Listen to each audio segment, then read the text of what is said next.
Dito na naman ako para i-share ko lang sa inyo yung aking gift na natanggap. Tapos na ang Christmas, so pang New Year na talaga to. Hindi ko to inaasahan guys kasi matagal ko na itong hiniling. At hindi naman niya binibigay sa akin kasi nga may laptop daw ako. So na-surprise lang ako na nag-decide na siya na bilhan ako. Pero nung una ayaw niya talaga akong bilhan kasi nga may computer na ako. Nagkataon na medyo bumagal na. Sinubukan niya pang ipaayos kasi sabi ng manggagawa is talagang mabagal na raw talaga. So, ang option lang is bibilhan ng pyesa o kaya bumili na lang ng bago. So, tinanong niya ako kung gusto ko ng bago. Of course, ang sagot ko. So, isa lang to sa mga natanggap kong New Year's gift. Hindi na pala Christmas gift, kundi New Year's gift na. Kaya gusto ko rin to i-share sa inyo guys, okay? Bubuksan ko na siya. Ayan. Excited lang ako. Akala ko guys kanina, sabi ko doon sa store na bubuksan nila kasi gusto ko mismo sa store bubuksan para kung meron man akong katanungan, matutulungan nila ako. Ang problema, pag bumibili ka kasi rito, hindi nila binubuksan. So, kailangan mong pag-aralan. Diyan pa naman ako syunga-syunga. Wala akong tiyaga, guys. Kaya madali akong madaling mag-init ang ulo ko kapag hindi ko kaagad nakukuha. Ayan.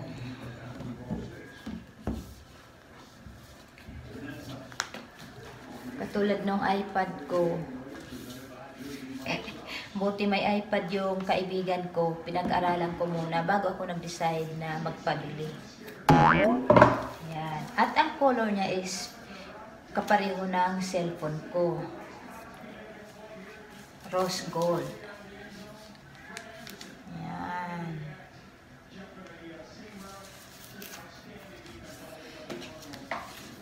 Oh. At nung kasama niya, ayan, charger. Ano to?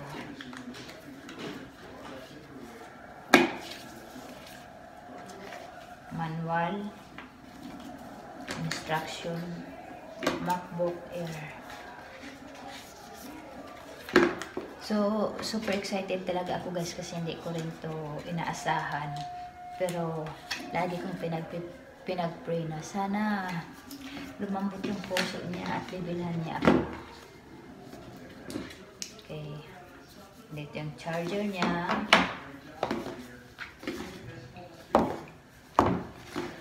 At guys, kung may isang tao man dyan na nag-push talaga sa akin na magkaroon ako nito. Alam niyo guys kung sino yon? Walang iba kundi si Diday. Kaya Diday, salamat ng marami sa iyo kasi ikaw na naman ang tumulong sa akin para mabili ito. Anong sabi mo? Happy wife, happy life. Wala na ba? Ano yata? Pagpilipilit ko pa to. Okay.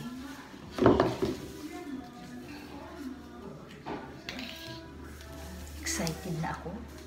Kasi, manipis lang siya guys. Yung laptop ko kasi medyo malaki.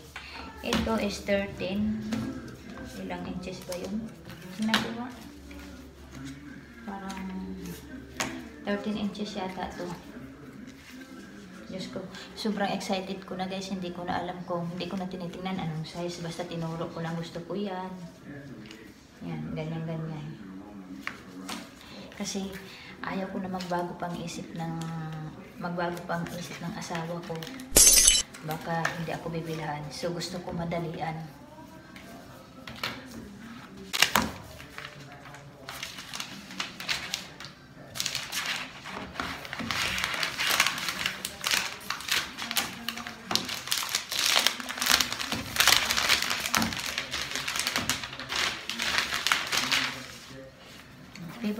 Favorite color ko rin to.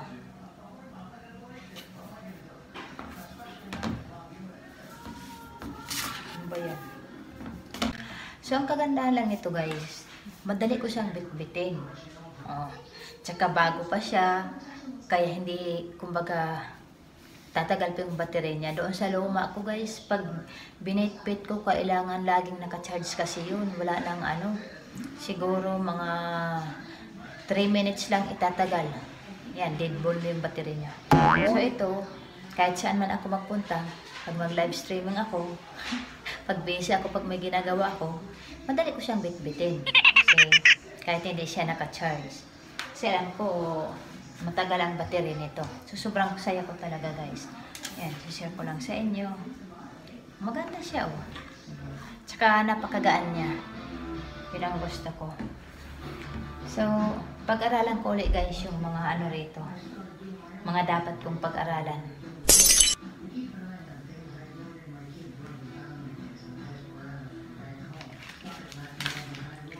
At saka ano pala, yung charger niya, isang klase lang pala. Charger ng iPad, tsaka charger nito, parehas lang. So, pag pumunta ako sa taas, nandoon na isang charger. At least ito mahaba-haba yung isa ko kasi medyo maiksi lang. So, okay na rin ako rito.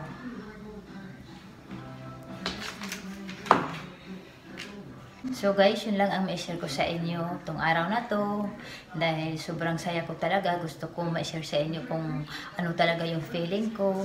Dahil nung isang gabi pa guys, hindi ako makakatulog. Lagi kong iniisip na sana matupad ko na at makuha ko na talaga yung matagal ko ng wish na magkaroon ako ng Apple laptop.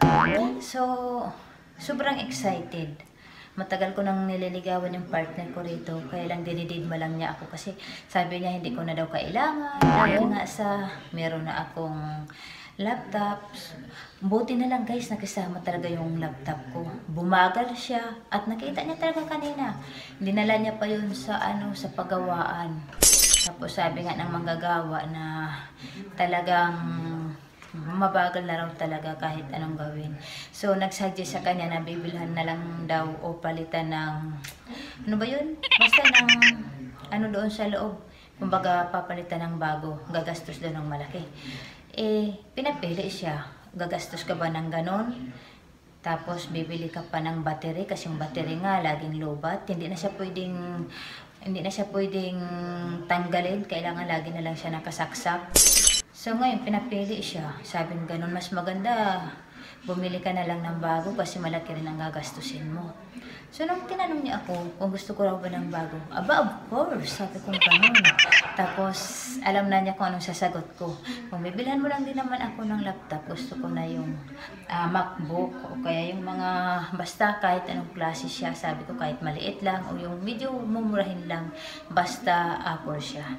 So ayun, hindi na ako magpalagay. Tumalikod kaya ako, tumawa ko sa sarili ko, tumawa ako kasi sobrang excited ko talaga. Siyempre, pag excited ka talaga, diba? Parang hindi mo lang ipapahalata sa sarili mo na, ayun, sa wakas mabibilhan na ako. Kaya nauna na ako agad lumakad doon sa mga naka-display. Naghahanap na agad ako ng kung anong gusto ko. So ito, unang na-attract ako sa kulay. Ito yung kulay. Meron pa sana yung medyo lumang model, kaso sabi ng guy, kung ako sa'yo, kumuha ka na ng mga bagong model din para kumbaga updated na siya. Kasi pag luma, medyo bumabagal na rin. So, nakapag-decide ako na yan na lang. Umuki naman yung partner ko, kaya sobrang saya ko talaga guys. So yun lang guys ang masasabi ko tong taon, bago natapos, bago pagpasok ang 2021. Talagang super saya ko dahil sa YT, natupad ko rin yung gusto ko at pinagbigyan niya ako.